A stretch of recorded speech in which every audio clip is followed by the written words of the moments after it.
week, tapos Sunday siya magpahinga.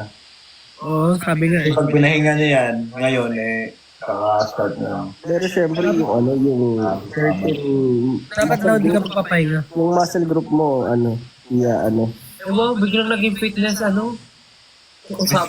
Strap. idol. Siyempre, alam mo naman tayo, di ba? Diyan tayo, gusto natin yung nag-workout. Ibig sabihin sa'yo, Ay, idol. mga mahilig Ano ang tawag sa mag-workout. Ay, idol.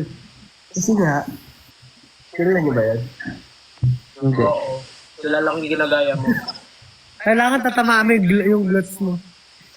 Favorite ko kaya yun. Idol. Idol. Parang yun nyo kasi yun. Parang yun ang goat. Yun ang goat talaga. Sipagin kayo mag-workout. Tama yung sinabi niya na do what works for you. So iba-iba yung dami kasing misinfo na nakikita mo sa yung sa TikTok. So, yung iba nag-work sa kanila, tapos di nag-work sa iba. So, wala no. Okay, Tama.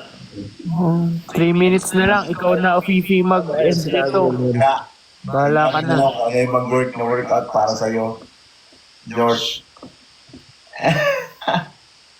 Tara na! 3 minutes na lang. Ano nag-work sa akin na workout yung Ano?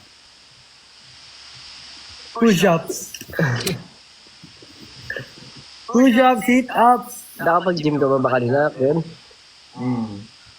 Nakasipag. Oo, siyempre. Lumekta ka. Okay. Justin din, no? Mapagod Hindi yun. ako mag-gym eh. Favorite kong Gem nga lang yung binibili niya sa game. Let me be the one. Hey, Jim. Bundok. Yung bundok. Bundok. Libit. 1, 2, 3, 4, 5. Pero alam niyo guys, sa totoo lang, sarap mag-gym. Yan yung minsan. As in. Parang, Totoo yan, totoo Alam mo yan. yan, yung nakakatuwa yung gigising ka sa umaga, yung umaga. Morning person. isang araw ka pa lang naman Pokemon gym ata yung sabi kay Justin daw.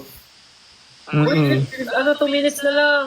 I-end na lang ni Fifi. Bahala na siya. Sabi nga sa kanta natin, nagsimula na pero wala nang balak na Tapos. tapusin. Sa'yo iba nagsimula na pero balak mo nang tapusin. Iya, enjoy ko nga eh. Sabi ko nga, Coach, kailan ulit yung next session natin? Hindi ko narinig yung sinabi niya eh. Ano sabi niya? Sabi niya, wala na tong pag-asa. Sabi niya. Next time, ito naman yung tamaan natin, yung abs. Ay, hindi mo ba nakita yung tinuro niya? Ano tinuro niya? Sabi niya sa'yo, ito na yung next natin tatamaan, tapos tinuturo ng mukha mo. Kaya, yung abs nga yan. Alam ko na. Yeah, Alam ko na sa bilis test. Alam ko sa bilis test. Ang laki na ka, oh. Okay ba? Sabi ni coach kanina sa kanya, okay na, feel mo ba yung sakit? Sabi niya, opo coach. O sige, next time ito naman yung tatamaan natin. Tapos sinahawakan siya sa mukha. Sinasakal. Nag-ice bath din si Stal kanina eh. Wow, ice bath. Grabe naman. Grabe naman yun. For ano yan eh. Muscle recovery. Grabe talaga mga scientific, mga sci-fi ba. 1 minute na lang. Baka gusto yung ano pa. Yan na, release na. 12 na. Ayan na, 12 na. Yay! Good night. Bye-bye. Bye guys! Guys, thank you. Enjoy. Good night.